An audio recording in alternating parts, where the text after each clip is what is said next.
Bukek Xiansu. Audiobook novel silat. Cerita, Ho Ping Hu. Bab 22. Telah menjadi ciri khas pemuda ini yang mengagumi sikap orang yang terbuka, jujur, kasar dan tanpa pura-pura seperti sikap Suat Hong yang baru saja diperlihatkan. Hahaha. Pemuda itu tertawa bergelak dan kedua matanya menjadi basah oleh air mata. Ini pun ciri khasnya. Kalau dia tertawa, air matanya keluar seperti orang menangis. Dengan punggung tangannya yang besar dan berotot dia menghapus air matanya. Nona hebat sekali. Hahaha, aku Kuilun selama hidupku baru sekarang ini bertemu dengan seorang nona yang begini hebat. Di antara 1000 orang gadis, belum tentu ada satu. Nona, kalau sudi, perkenalkanlah aku Sui Lin, biarpun jelek dan kasar bukanlah tidak terkenal. Ayahku adalah seorang pelaut biasa dan sudah meninggal, demikian pula ibuku. Aku anak pelaut akan tetapi sejak kecil aku sudah ikut kepada guruku. Guruku inilah yang terkenal. Guruku adalah Lam Hai Senjin, pertapa yang amat terkenal di dunia Kang Ou, dan kami berdua tinggal di Pulau Kura-Kura di Laut Selatan. Melihat sikap terbuka ini, geli juga hati Suat Hong. Kini dia melihat jelas bahwa pemuda ini sama sekali tidak kurang ajar. Kasar memang, akan tetapi kekasaran yang memang menjadi wataknya yang terbuka. Orang macam ini baik dijadikan sahabat, pikirnya. Akan tetapi harus dibuktikan dulu apakah pemuda ini pantas menjadi sahabatnya. Sungguh pun menurut pengakuannya dia murid seorang pertapa yang namanya terkenal di dunia Kangou. Suat Hong tersenyum. Ai, engkau lebih pantas menjadi seorang penjual jamu. Setelah engkau memperkenalkan semua nenek moyangmu kepadaku, dengan maksud apakah engkau seorang pria minta perkenalan dengan seorang wanita? Kuilun mengerutkan alisnya yang sangat lebat seperti 2 buah sikat ditaruh melintang di dahinya itu, dan dia menggeleng-geleng kepalanya. Memang, sebelum aku berangkat merantau, suhu berpesan dengan sungguh bahwa aku tidak boleh mendekati wanita cantik yang katanya amat berbahaya melebihi ular berbisa. Akan tetapi, biarpun nona cantik sukar dicari cacatnya, namun kepandaian nona tinggi dan sikap nona jujur menyenangkan. Aku ingin bersahabat, karena sekarang ini baru pertama kali aku merantau seorang diri, aku membutuhkan seorang sahabat yang pandai seperti nona untuk memberi petunjuk kepadaku. Untuk budi nona ini, tentu aku akan berusaha menyenangkan hatimu. Suat Hong makin terheran. Dia tidak tahu apakah pemuda ini pintar atau bodoh. Sikapnya terbuka akan tetapi biarpun kata-katanya teratur, ada bayangan ketololan. Kau bisa apa sih? Bagaimana engkau bisa menyenangkan hatiku? Dia menyelidik. Aku? Wah, aku bodoh akan tetapi kalau ada orang-orang kurang ajar kepadamu, tanpa nona turun tangan sendiri, aku sanggup menghajar mereka. Dia melonjorkan kedua lengannya yang kekar berotot itu. Dan jangan nona sanksi lagi, biar ada 50 orang, aku masih sanggup menghadapi mereka, kalau perlu dibantu dengan senjataku kipas dan pedang. Kalau nona senang sajak, aku banyak mengenal sajak kuno yang indah dan di waktu nona kesepian, aku dapat menghibur nona dengan nyanyian. Aku suka sekali bernyanyi. Hampir saja Suat Hong tertawa geli orang yang kekar seperti seekor singa buas ini membaca sajak, bernyanyi dan senjatanya kipas. Benar-benar seorang pemuda yang aneh. Akan tetapi tentu saja dia belum mau percaya begitu saja. Sambil memandang tajam dia berkata, kau bicara tentang pedang dan kipas sebagai senjata, akan tetapi aku tidak melihat engkau membawa senjata apa-apa. Ah, tunggu dulu, nona. Aku memang sengaja meninggalkannya di perahu. Setelah berkata demikian, Kuilun membalikkan tubuhnya dan berlari cepat sekali ke perahunya dan ketika dia sudah kembali ke depan Suat Hong, benar saja dia telah membawa sebatang pedang yang sarungnya terukir indah dan sebuah kipas bergagang perak yang diselipkan di ikat pinggangnya. Mengapa baru sekarang kau memperlihatkan senjata-senjatamu? Ai, kalau tadi aku membawa senjata, tentu akan menimbulkan dugaan yang bukan-bukan dan untuk berkenalan dengan seorang gadis, bagaimana aku berani membawa senjata? Tentu disangka perampok atau bajak. Mau atau tidak, Suat Hong tersenyum. Timbul rasa sukanya kepada pemuda kasar yang aneh ini. Betapapun juga, aku adalah seorang wanita dan engkau seorang pria, mana mungkin menjadi sahabat? Tidak patut dilihat orang. Mata yang lebar itu kembali terbelalak penuh penasaran dan tangan kirinya dikepalkan. Apa peduli kata-kata orang? Kalau ada yang berani mengatakan yang bukan-bukan tentu akan kuhancurkan mulutnya. Wanita adalah seorang manusia, pria pun seorang manusia. Apa salahnya berkenalan dan bersahabat? Nona, aku Kuilun bukan seorang yang berpikiran kotor, juga aku tidak akan sembarangan memilih kawan. Aku kagum melihat Nona, maka kalau Nona sudi, harap memperkenalkan diri. Swat Hong makin tertarik, akan tetapi dia masih ragu-ragu apakah orang ini patut dijadikan seorang teman. Biarpun lagaknya seperti jagoan, siapa tahu kalau kosong belaka? Kau bilang tadi murid seorang Tosu yang terkenal? Ya, Suhu Lam Hai Seng Jin merupakan tokoh yang paling terkenal di daerah selatan. Kalau begitu, ilmu silatmu tentu lebih lihai daripada bicaramu yang seperti penjual jamu. Ih, harap jangan mentertawakan. Biarpun tidak selihai Nona yang dapat kulihat dari gerakan meloncat dari perahu tadi, akan tetapi masih tidak terlalu banyak orang di dunia ini yang akan sanggup mengalahkan Kuilun. Tidak ada artinya kalau hanya disombongkan dan dibanggakan tanpa ada buktinya. Aku juga tidak sembarangan memperkenalkan diri kepada orang lain. Untuk membuktikan apakah kau patut menjadi kenalanku, cabut kedua senjatamu, dan coba kau hadapi pedangku. Sambil berkata demikian, Swat Hong sudah mencabut pedangnya perlahan-lahan dan tampaklah sinar pedang ketika sinar matahari menimpanya. Akan tetapi, Nona, Kuilun meragu. Biarpun dia tadi menyaksikan betapa gesit dan ringannya tubuh Nona itu melayang ke daratan, namun dia tidak percaya apakah Nona ini mampu menandingi pedang dan kipasnya. Tidak usah banyak ragu. Kalau kau tidak mau, pergilah dan jangan menggangguku lebih lama lagi. Sret. Pedang terhunus sudah berada di tangan kanan Kui Liu dan sarung pedangnya dilempar ke atas tanah, sedangkan tangan kirinya sudah mencabut kipas gagang perak yang telah dikembangkan dan melindungi dadanya. Adapun pedang itu dilonjorkan ke depan. Aku telah siap, Nona. Swat Hong memang ingin sekali melihat sampai di mana kepandaian pemuda yang aneh ini, maka tanpa banyak kata lagi dia sudah meloncat ke depan dan menggerakkan pedangnya dengan hebat sekali. Pedang di tangannya itu adalah pedang biasa saja. Akan tetapi karena yang menggerakkan adalah tangan yang mengandung tenaga sinkang istimewa dari Pulau Es, maka pedang itu lenyap bentuknya berubah menjadi gulungan sinar yang menyilaukan mata dan tubuh darah itu juga tertutup oleh gulungan sinar pedang saking cepatnya tubuh itu berloncatan. Ai! Kuilun berseru keras dan cepat dia menggerakkan pedang dan kipas. Memang sudah diduganya bahwa darah itu lihai sekali, akan tetapi menyaksikan gerakan pedang yang demikian luar biasa, dia menjadi kaget, kagum, heran dan juga gembira. Tanpa ragu-ragu dia lalu mengerahkan tenaga dan mengeluarkan semua ilmu silatnya untuk menandingi darah yang mengagumkan hatinya ini. Seperti telah kita kenal di permulaan cerita ini ketika terjadi para tokoh Kang Ou memperebutkan Sin Leong yang ketika itu dikenal sebagai Sintong, bocah ajaib, guru pemuda itu, Lam Hai Seng Jin, adalah seorang Tosu yang selain ahli dalam agama Tu, juga pandai bernyanyi, dan lihai sekali ilmu silatnya. Namun terkenal sebagai pertapa atau pemilik pulau kura-kura di Lam Hai dan senjatanya yang berupa hutim dan kipas mengangkat tinggi namanya di dunia Kang Ou. Agaknya kepandaian itu telah diturunkan semua kepada murid tunggalnya ini, namun tentu saja karena muridnya bukanlah seorang Tosu, senjata hutim diganti dengan pedang. Pedang dan kipas adalah senjata yang ringan, kini dimainkan oleh kedua lengan Kuilun yang mengandung tenaga gajah. Tentu saja dapat dibayangkan betapa cepatnya kedua senjata itu bergerak sampai tidak tampak lagi sebagai senjata kipas dan pedang, melainkan tampak hanya gulungan sinar yang berkelebatan dan saling belit dengan sinar pedang di tangan Swat Hong. Cering! Tiba-tiba pemuda itu berseru kaget dan pedangnya mencelat ke atas terlepas dari tangannya. Swat Hong tersenyum. Dia tadi sudah menyaksikan bahwa ilmu pedang pemuda itu cukup lihai, bahkan dalam hal kecepatan dan tenaga tidaklah kalah banyak dibandingkan dengan kepandaiannya sendiri. Adanya dia dapat membuat pemuda itu terlepas dalam waktu 30 jurus, hanyalah karena selain dasar ilmu silatnya lebih tinggi daripada pemuda itu, juga kenyataan bahwa pemuda itu tidak mau menyerangnya dengan sungguh-sungguh dan mendasarkan permainannya pada tingkat penguji dan berlatih saja. Kalau pemuda itu merupakan lawan sungguh-sungguh, dia sendiri sangsi apakah akan dapat merobohkannya dalam waktu 100 jurus. Wah, kau hebat sekali, Nona. Aku mengaku kalah. Kuilun menjura dan menyimpan kipasnya. Suaranya bersungguh-sungguh, karena memang pemuda ini walaupun tadi tidak mau menyerang sungguh-sungguh, namun dari gerakan lawannya dia sudah dapat melihat bahwa darah itu benar-benar memiliki ilmu silat yang amat aneh dan amat kuat.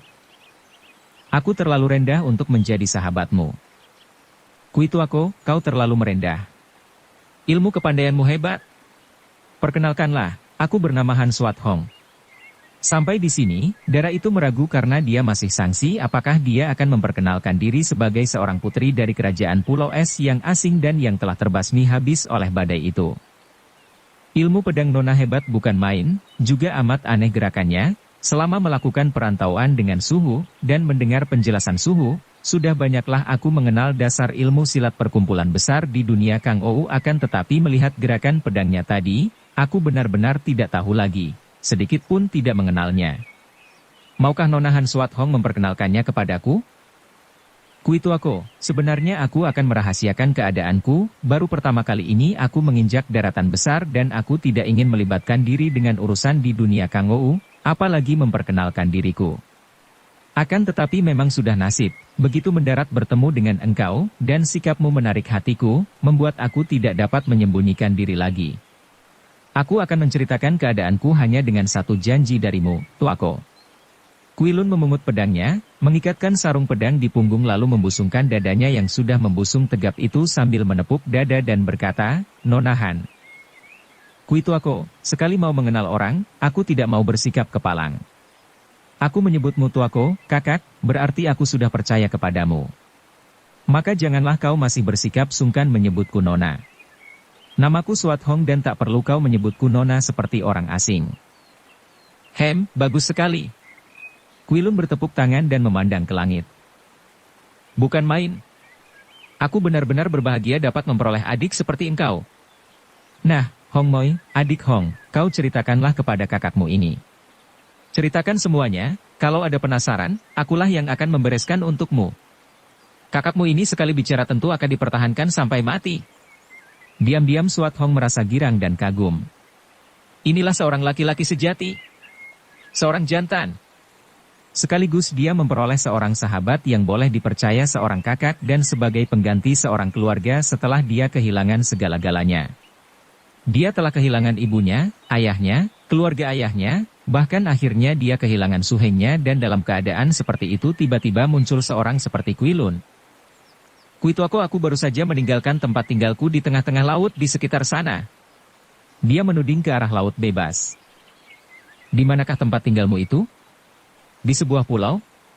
Swat Hong mengangguk, masih agak ragu-ragu. Pulau apa, Hong Moi? Pulau Es.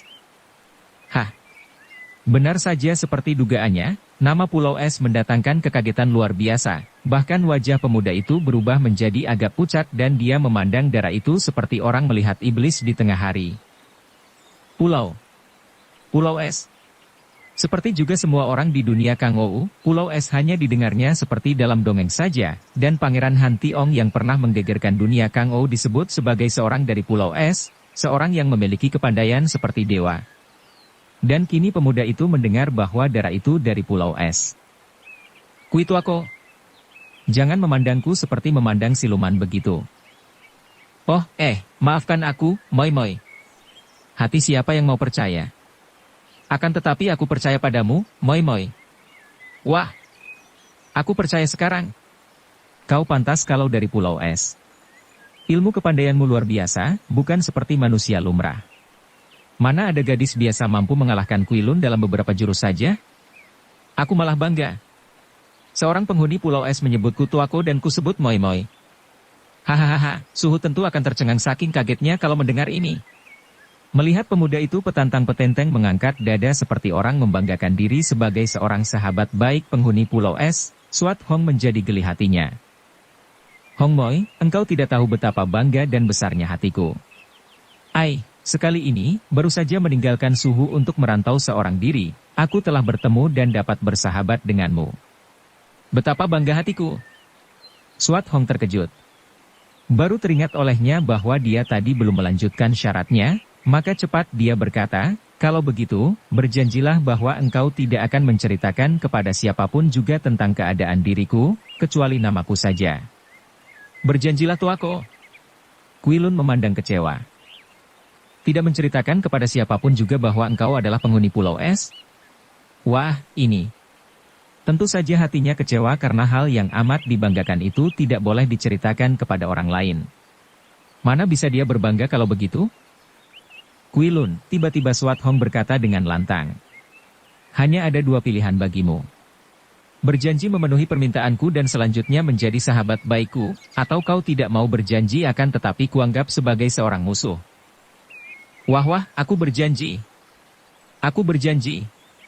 Bukan karena takut kepadamu, Hong Moi, aku bukan seorang penakut dan juga tidak takut mati, akan tetapi karena memang aku merasa suka sekali kepadamu. Aku tidak sudi menjadi musuh. Nah, aku berjanji, biarlah aku bersumpah bahwa aku tidak akan menceritakan kepada siapapun juga tentang asal-usulmu, kecuali, tentu saja kalau kau sudah mengizinkan aku. Siapa tahu? Sambungnya penuh harap. Swat Hong tersenyum lega. Baiklah, Kuituako.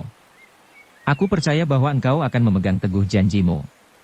Sekarang dengarlah cerita singkatku dan kuharap kau suka membantuku.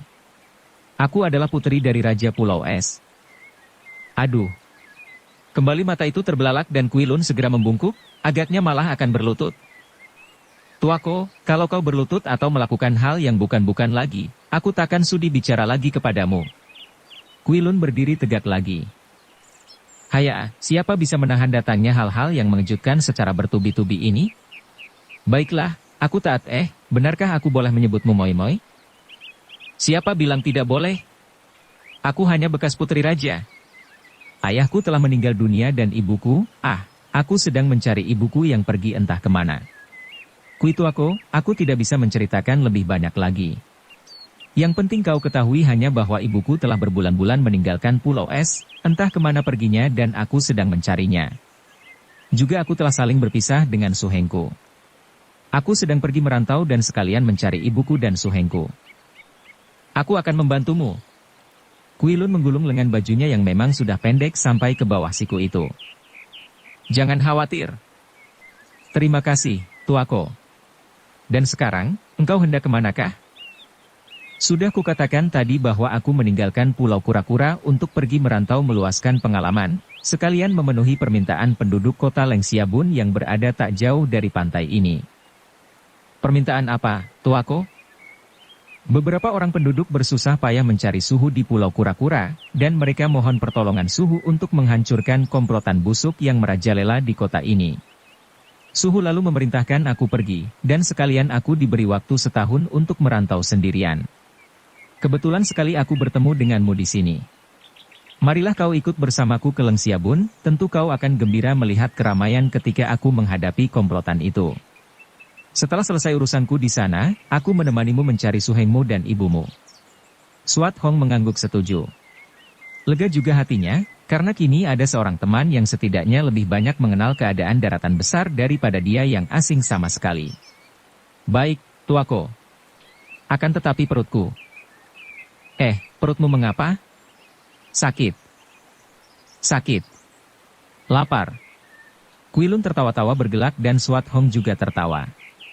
Keduanya merasa lucu dan gembira karena mendapatkan seorang teman yang cocok wataknya. Kalau begitu, tidak jauh bedanya dengan perutku. Mari kita cepat pergi. Lengxiabun terdapat banyak makanan enak. Tapi, perahumu itu? Bagaimana kalau ada yang curi nanti? Siapa berani mencurinya? Lihat, bentuk perahuku itu. Bentuknya seperti seekor kura-kura, lengkap dengan kepalanya dan ekornya. Melihat itu, semua orang tahu bahwa itu milik Pulau Kura-Kura. Siapa berani mengganggunya? Perahumu yang berada di dekat perahuku juga aman. Wah, kalau begitu nama suhumu sudah terkenal sekali. Memang, dan sekarang aku akan membuat nama agar sama terkenalnya dengan nama suhu. Berangkatlah kedua orang muda itu menuju ke utara, melalui sepanjang pantai itu lalu mendekati sebuah daerah pegunungan, menuju ke kota Lengxiabun yang letaknya tidak jauh dari pantai laut, tak jauh dari muara sungai Huai. Kota Lengxiabun merupakan kota pantai yang ramai dan padat penduduknya. Karena daerah ini merupakan daerah perdagangan yang menampung datangnya hasil bumi dari pedalaman untuk dibawa oleh perahu-perahu ke pantai laut yang lain, juga merupakan pasar besar bagi para nelayan, maka penduduknya cukup makmur. Rumah-rumah besar, toko-toko, hotel-hotel dan restoran-restoran membuktikan kemakmuran kota itu. Akan tetapi, seperti biasa terjadi dimanapun juga di penjuru dunia dan di zaman apapun, di kota Lengxiabun muncul juga manusia-manusia yang mempergunakan kesempatan untuk mencari keuntungan dan menumpuk harta benda dengan cara yang tidak layak, tidak halal, bahkan tidak mempedulikan lagi nilai-nilai kemanusiaan. Telah bertahun-tahun, di kota itu merajalela komplotan yang dipimpin oleh seorang hartawan bernama Ciu Bojin dan terkenal dengan sebutan Ci Wangwei, hartawan Ciu. Sebenarnya, tanpa diketahui oleh siapapun di kota itu, Ci Wangwei adalah bekas seorang perampok tunggal yang memiliki kepandaian tinggi. Setelah rambutnya mulai putih dan dia berhasil mengumpulkan kekayaan, tinggallah dia di kota Lengxiabun menjadi seorang pedagang. Mula-mula dia mendirikan sebuah rumah makan. Setelah rumah makannya maju, dia membuka rumah judi dan rumah penginapan. Tentu saja dia mengumpulkan bekas teman-temannya dari kalangan hitam untuk bekerja kepadanya dan merangkap menjadi tukang pukul. Akan tetapi Ci Wangwei melarang keras kepada anak buahnya untuk memperlihatkan sikap kasar dan sewenang-wenang karena dia maklum bahwa itu bukan merupakan cara untuk mengumpulkan kekayaan di sebuah kota. Dengan licin sekali, Ci Wangwei mempengaruhi para pembesar kota itu dengan jalan seringkali mengirimkan hadiah kepada mereka. Bahkan bukan uang saja yang dijadikan umpan untuk memancing ikan besar dan menjinakkan harimau, akan tetapi dia juga mempergunakan wanita-wanita muda. Terkenalah hotel dan rumah judi yang didirikan Ci Wangwei karena kedua tempat ini juga merupakan tempat berpelesir di mana disediakan perempuan muda sebagai pelacur-pelacur kelas tinggi. Bahkan restorannya juga amat laris karena di situ bercokol pula beberapa orang pelacur cantik yang melayani para tamu makan minum dan memberi kesempatan kepada para tamu sambil makan minum untuk colek sana-sini. Biarpun banyak penduduk Lengxiabun yang menjadi korban judi, banyak rumah tangga berantakan, namun tidak ada orang yang mampu menyalahkan Ci Wangwei karena rumah judi, hotel dan restoran yang dibukanya adalah sah dan mendapat restu serta perlindungan dari para pembesar setempat. Bahkan secara terang-terangan, hampir semua pembesar di kota itu menjadi langganan Ci Wangwei. Mereka yang gemar berjudi menjadi langganan pokoan, tempat judi, di mana mereka dapat berjudi apa saja sepuasnya dan tentu saja dalam melayani para pembesar berjudi. Orang-orang kepercayaan Ci Wangwei tidak berani main curang, tidak seperti jika melayani umum di situ dilakukan kecurangan-kecurangan yang menjamin kemenangan bagi si bandar judi. Bagi para pembesar yang senang pelesir dengan wanita, mereka mendatangi likoan, hotel, di mana tersedia kamar yang mewah berikut pelacurnya yang tinggal pilih dan mereka memperoleh pelayanan istimewa. Bagi yang mengutamakan lidah dan mulut, tersedia restoran yang menyediakan atau mengirim arak wangi dan masakan lezat. Kesewenang-wenangan Ci Wangwei tidaklah tampak atau terasa secara langsung oleh penduduk. Hanya apabila ada orang berani mendirikan tempat judi, restoran atau hotel baru yang menyaingi perusahaannya, maka diam-diam tukang pukulnya akan bertindak dan memaksa si pemilik perusahaan itu untuk menutup pintu dan menurunkan papan nama perusahaan. Boleh orang lain membuka akan tetapi harus kecil-kecilan dan mengirim pajak sebagai penghormatan kepada Ci Wangwei. Akan tetapi, beberapa bulan belakangan ini terjadilah kegemparan-kegemparan di daerah kota Lengxiabun. Kegemparan yang terasa oleh kaum pria yang doyan pelesir di restoran dan hotel milik Ci Wangwei. Hanya bedanya, kalau kegemparan para penduduk dusun disertai tangis, adalah kegemparan di hotel-hotel itu diiringi suara ketawa gembira sungguh pun di malam hari juga mengakibatkan tangis menyedihkan. Apakah yang terjadi di kedua tempat itu? Di kota Lengxiabun, di dalam hotel milik Ci Wangwei, kini seringkali terdapat barang baru, yaitu pelacur-pelacur muda yang baru, dan daun-daun muda seperti ini paling disuka oleh bandot-bandot tua yang tidak segan-segan membuang uang sebanyaknya untuk memetik daun-daun muda itu. Dan di dalam tempat-tempat rahasia di belakang hotel, di dalam kamar-kamar gelap seringkali terjadi hal yang mengerikan di mana seorang gadis remaja dipaksa dan dicambuki, disiksa sampai mereka itu terpaksa menyanggupi untuk dijadikan pelacur dan melayani kaum pria. Dan sekali darah remaja ini melayani seorang tamu, segala akan berjalan lancar dan beberapa bulan kemudian perempuan remaja itu akan menjadi seorang pelacur kelas tinggi yang dijadikan rebutan. Pada waktu yang bersamaan, terjadi geger di dusun-dusun di sekitar daerah itu. Banyak terjadi pembelian gadis-gadis muda, bahkan banyak terjadi penculikan dan perampokan secara terang-terangan dilakukan oleh gerombolan perampok ganas. Keluarga gadis ini melakukan penyelidikan dan mereka akhirnya dapat menemukan anak gadis mereka di Lengxiabun, dalam keadaan yang menyedihkan karena sudah menjadi pelacur-pelacur. Ada yang lenyap sama sekali, bahkan ada yang terlunta-lunta sebagai seorang wanita gila. Mereka ini adalah gadis-gadis yang berkeras tidak mau menjadi pelacur. Ada yang disiksa sampai mati, dan ada yang diperkosa dan akhirnya menjadi gila. Tentu saja banyak di antara mereka yang melapor kepada pembesar di Leng Xiaobun, akan tetapi mereka itu malah dimaki-maki karena dianggap menghina Qi Wangwei. Dikatakan bahwa anak mereka menjadi pelacur, hal ini adalah orang tua mereka yang tidak tahu malu dan tak dapat mendidik anak. Sekarang ada Qi Wangwei yang menampung mereka sehingga tidak kelaparan, mengapa mereka itu malah melapor dan menuntut Qi Wangwei? Mereka melaporkan bahwa anak gadisnya diculik orang yang ternyata anak gadis mereka itu tahu-tahu telah menjadi pelacur di hotel milik Qi Wangwei, malah dijatuhi hukuman rangket karena menghina Qi Wangwei, dan pelaporan mereka itu dianggap fitnah karena tidak ada bukti bahwa anak mereka diculik. Memang ada saja jalan dan alasan para penegak hukum yang telah diperbudak oleh harta yang mereka terima dari Qi Wangwei itu, di samping suguhan anak-anak perawan hasil penculikan. Untuk melakukan penculikan sendiri, tentu saja para pembesar ini merasa malu. Kini ada yang menculikan untuk mereka, hati siapa yang takkan senang? Karena sudah merasa tersudut dan tidak berdaya lagi, akhirnya mereka teringat akan nama besar Lam Hai Seng Jin, majikan Pulau Kura-Kura yang terkenal sebagai seorang pertapa yang suka menolong kesukaran orang lain yang memerlukan pertolongan. Bersambung ke bab 23. Dukung kami dengan subscribe, follow, like, komen dan share. Terima kasih.